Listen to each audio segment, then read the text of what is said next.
So in today's video, looking at horizontal row variations, we're going to start out with a Pendlay row, which is kind of a dead stop barbell row. So again, starting off from the ground and going all the way down to the point where the barbell stops completely. So to initiate the Pendlay row, you are going to get into a position that's similar to that of a conventional deadlift. Your shoulders are going to be right over the bar, along with your arms and wrists. Torso is as close to perpendicular with the ground as possible. Your core stays really tight and braced while your hips, important point, stay as still as possible. If you watch my hips, they're not moving very much. You're going to want to bend the bar while you initiate the movement, trying to externally rotate, and then you're going to pull towards the kind of the middle to the bottom of the sternum and rib cage. And this is going to be a pretty concentric focused lift. So you don't want to drop the bar necessarily on the way down, but you are going to let it down relatively rapidly. And this is going to be a great lift for conventional deadlift accessories, really good at teaching keeping the core tight at the bottom of the lift and engaging the lats throughout. Moving on to a barbell bent over row, which is usually done from the rack versus from the floor. Somewhat similar, but a little bit more lat dominant for hypertrophy purposes. You're going to initiate the movement by hinging at the hip, bracing the core, and externally rotating the humerus or bending the bar in half. When you're pulling, the goal is to pull the bar somewhere between the navel and the bottom of the sternum while keeping the elbows tight into the sides. It's going to help keep the lats as the prime mover on this exercise. Again, while lowering, you're going to keep the core braced, looking straight forward or straight down, and keep that eccentric controlled and slow, just so that we can make sure that your lats are going to be the prime mover and that we're going to keep our lower back nice and safe. This is going to be somewhat stressful on the lower back if you don't engage your core, similar to like a Romanian deadlift, but if you do engage your core, shouldn't have to worry about it too much. From there, just a little kind of bonus clip, I decided to include a Yates row, popularized by four-time Mr. Olympia Dorian Yates.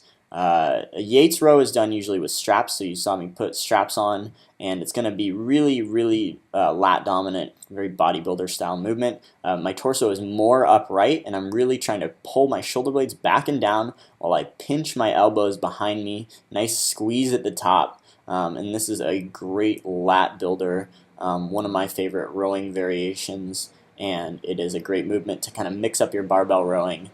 Key is to, again, have the torso a little bit higher up and use some straps so the forearms don't take over. Alright, finishing up, we're going to go into cable row variations, a wide grip, a neutral grip, and a single arm cable row. With the wide grip cable horizontal row, we're going to be targeting the upper back a little bit more, the traps and the rhomboids and whatnot. You can see when I initiate the movement, when I get set, my torso is as close to perpendicular with the ground or the bench as possible. You really want to engage your core to ensure that your torso is staying nice and upright. You're going to initiate by pulling the shoulder blades back and down and bending the bar in half, packing your elbows into your rib cage, trying to maintain a nice neutral wrist, pulling to somewhere between the bottom of the sternum and the navel, again, pulling those shoulder blades back and down. Your back is going to benefit greatly from a nice 1 to 2 second isometric pause at the top, and then a slow, controlled eccentric. This is a great movement for, again, the upper back, but especially if you implement that the slow eccentric and the nice isometric 1 to 2 second pause at the top.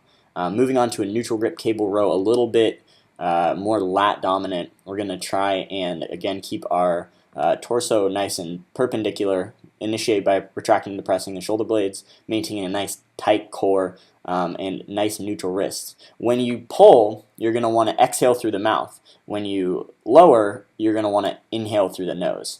Driving straight back, retracting and depressing the shoulder blades, elbows are tightened to your side, trying to line up your wrists and your elbows in a nice straight line on this one. Again, going to be a little bit more lat dominant because we're going to be able to keep our our elbows a little bit tighter into our sides, but another classic cable row variation, definitely one of the more popular yet often performed incorrectly movements in the gym that I think maybe everyone has tried, but I do have a couple of little things that I like to really enforce on the neutral grip cable row. Finally, we have one of my favorite variations that I implement frequently, it's going to be a single arm cable row. You see I elevate my seat because I'm a little bit short and the cable comes too high on my torso. So again, you're going to allow your scap to slightly protract before initiating, and then as always, initiate the movement by pulling your shoulder blade back and down.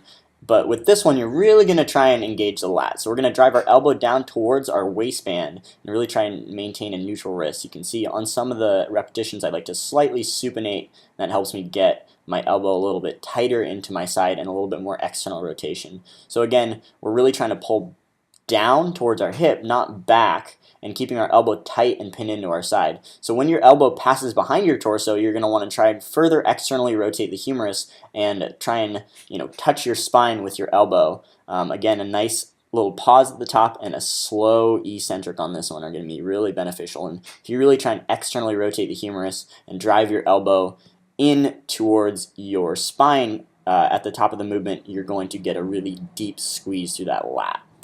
Thank you guys so much for watching. Any questions, please drop them in the comments below, and stay tuned for more videos coming soon.